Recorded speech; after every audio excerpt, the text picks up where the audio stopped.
இந்த மருந்து எனக்கு கொடுக்கதான் இவ்வளவு கஷ்டப்பட்டு வந்தியா? அது ஒரு ஃப்ரெண்ட்ஷிப்காக தான்.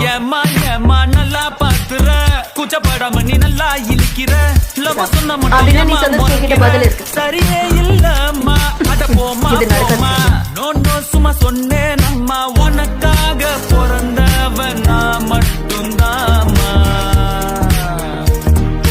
உன் கூட வாழவே பிறந்தோறும் சாவரே காப்பாற்ற சொல்லி I love you.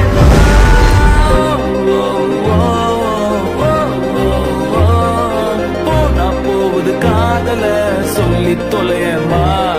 எனக்காக இன்னொரு வாட்டி சொல்ல முடியுமா?